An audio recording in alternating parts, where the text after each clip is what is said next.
ഓടണ്ട, ഒന്നും നീ ചെയ്യണ്ട. എന്റെ ദൈവത്തിന് ഇതൊന്നും വേണ്ട.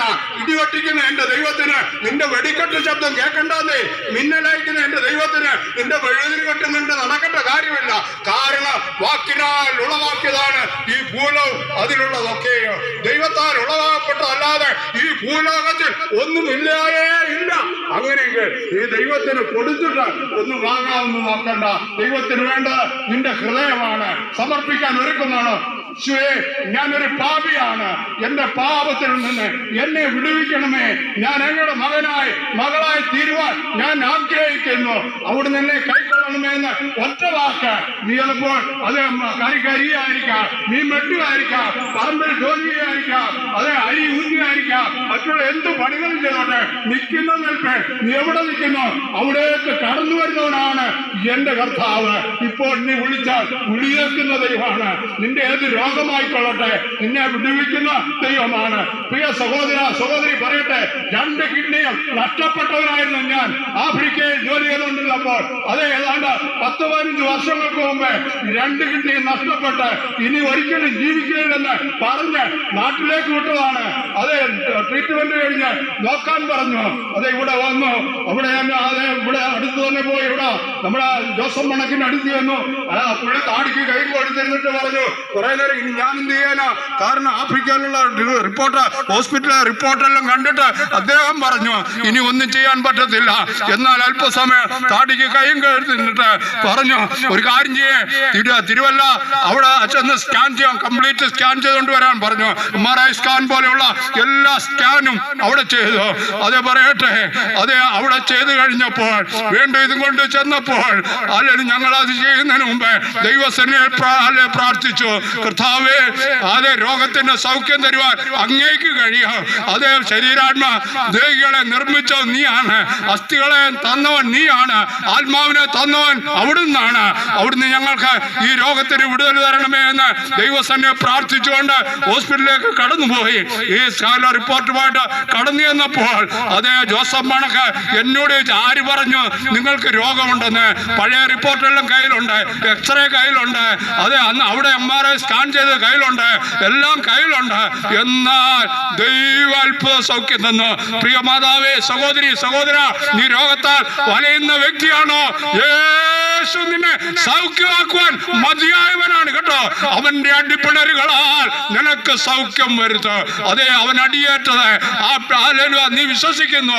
യേശു എന്റെ പാപത്തിന് വേണ്ടിയാണ് മരിച്ചത്, അതെന്റെ രോഗത്തിന് സൗഖ്യം തരാൻ മതിയായവനെന്ന് നീ വിശ്വസിച്ചിട്ട് അടുത്ത് വന്നാൽ ഇന്ന് പൽക്കാലം നീ സൗഖ്യമായിട്ട് കടന്നു പോകും. മറ്റേത് അവന് 5 അപ്പം കൊണ്ട് 5000 പേരെ പോഷിപ്പിച്ചവനാ. അതെ പറയട്ടെ പ്രിയരെ, അതെ ഭക്ഷണമില്ലാത്തവന് ഭക്ഷണം കൊടുത്തു, കുഷ്ഠരോഗിയെ തൊട്ട് സൗഖ്യമാക്കി, മരിച്ചവന്റെ കല്ലറയ്ക്ക് അടുത്ത് വന്ന് അല്ലെ സഹോദരിമാരുടെ കരുണനീര് കണ്ടപ്പോൾ അവനും ഹൃദയം പൊട്ടി കരഞ്ഞിട്ട് അല്ലെ ലാസറേ പുറത്തു വരിക എന്ന് വിളിച്ചു പറഞ്ഞപ്പോൾ അവൻ കെട്ടപ്പെട്ടവനായി പുറത്തു വന്നു, ജീവനുള്ളവനായി പുറത്തു വന്നു. അങ്ങനെയെങ്കിൽ മരിച്ച ലാസറിനെ ഉയർപ്പിക്കുവാൻ കഴിവുള്ള എന്റെ ദൈവം നിങ്ങളുടെ ഏത് വിഷയമായിക്കൊള്ളട്ടെ, നാറ്റം വെച്ച വിഷയമായിക്കൊള്ളട്ടെ, പ്രശ്നങ്ങൾ എത്ര ഗുരുതരമായിക്കൊള്ളട്ടെ, നിങ്ങളെ വിടുവിപ്പാൻ എന്റെ യേശു മതിയായവനാണ്. വിശ്വസിക്കുന്നുണ്ടോ? യേശു എന്റെ പ്രശ്നത്തിന് മതിയായവനാണെന്ന്. അതെ, നീ നിനക്ക് എളുപ്പം പ്രാർത്ഥിക്കാൻ അറിയില്ലായിരിക്കാം, നീ ക്രിസ്ത്യാനി ആയിരിക്കില്ലായിരിക്കാം, പക്ഷെ വേണ്ട, മറ്റൊന്നും നീ പോകണ്ട. നീ മുറിയിൽ കടന്ന് വാതിലടച്ച് യേശുവേ ഞാൻ വിശ്വസിക്കുന്നു, എന്റെ പാപത്തിന്റെ പരിഹാരത്തിന് അവിടുന്ന് അതേ ക്രൂശിലേറിയെന്ന് നീ വിശ്വസിക്കുവോ? അതെ, അങ്ങനെ വിശ്വസിച്ചുകൊണ്ട് നീ ദൈവസന്നിധിയിലേക്ക് കടന്നു വന്നാൽ ദൈവം നിന്നെ ഇന്ന് പോൽക്കാലം സമൃദ്ധിയായി അനുഗ്രഹിക്കുക, നിന്റെ വിഷയങ്ങൾക്ക് മറുപടി തരിക. അതെ, മറ്റുള്ള ഒന്നും നീ ചെയ്യണ്ട, ദൈവത്തിലേക്ക് കടന്നു വാ. യേശു നിന്റെ സകലത്തിന് മതിയായവനാ കേട്ടോ. അതെ, ഞങ്ങൾ നിങ്ങളെ അറിയിക്കാനായിട്ട് ഇവിടെ കടന്നു. അതെ, അങ്ങനെയെങ്കിൽ അതെ യേശു നിന്നെ സ്നേഹിക്കുന്നു, സഹോദരി നിന്റെ കുടുംബത്തെ സ്നേഹിക്കുന്നു, സഹോദര നിന്റെ ഭവനത്തെ, നിന്റെ അതെ ഭാര്യ സഹോദരിയെ, മാതാപിതാക്കളെ, കുഞ്ഞുങ്ങളെ യേശു സ്നേഹിക്കുന്നു. നീ ദൈവസന്നിധിയിലേക്ക് കടന്നു വാ, രക്ഷിക്കപ്പെടും, മനസ്സാന്തരപ്പെടാൻ. അതേ സ്വത മദ്യപാന, മയക്കുമരുന്ന്, മറ്റെന്ത് തന്നെയായിരുന്നു അല്പസമയത്തെ സന്തോഷം നിനക്ക് പ്രദാനം ചെയ്തേക്കാം. എന്നാൽ അതിലധികമായിട്ട് നിന്നെ നഷ്ടത്തിലേക്ക്, തിന്മയിലേക്ക് തള്ളിവിടുന്നതാണ് ഈ സാധനം സാധനമൊക്കെയും. എന്നാൽ അത് യേശുവിന്റെ സന്നിധി കടന്നു വന്നാൽ, അവന്റെ കൈ നിന്നെ ആശ്ലേഷിച്ചാൽ, അവൻ നിന്നെ തൊട്ട് കഴിഞ്ഞാൽ, അവന്റെ അടുക്കിലേക്ക് കടന്നു വന്നു കഴിഞ്ഞാൽ, അവൻ നിന്നെ ആശ്വസിപ്പിക്കുന്ന ദൈവമാണ്, സകലത്തിനും വിടുതൽ തരുന്നതാണ്. ഈ ദൈവത്തെ അടുത്തറിയുവാൻ ഞങ്ങൾക്ക് ഭാഗ്യം ലഭിച്ചു.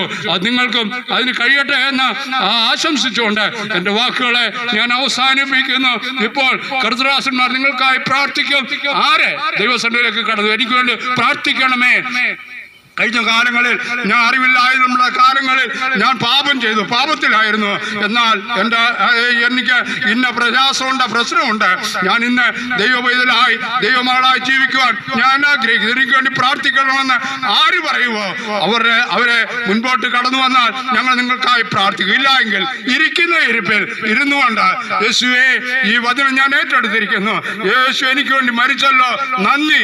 അതെ, എൻ്റെ ഇന്ന പ്രശ്നങ്ങൾക്ക് മറുപടി തരണമെന്ന് പറഞ്ഞു ആയിരിക്കുന്ന സ്ഥാനത്തായിരിക്കാം കർത്തൃദാസന്മാർ ഇപ്പോൾ നിങ്ങൾക്കായി പ്രാർത്ഥിക്കുന്നതായിരിക്കും.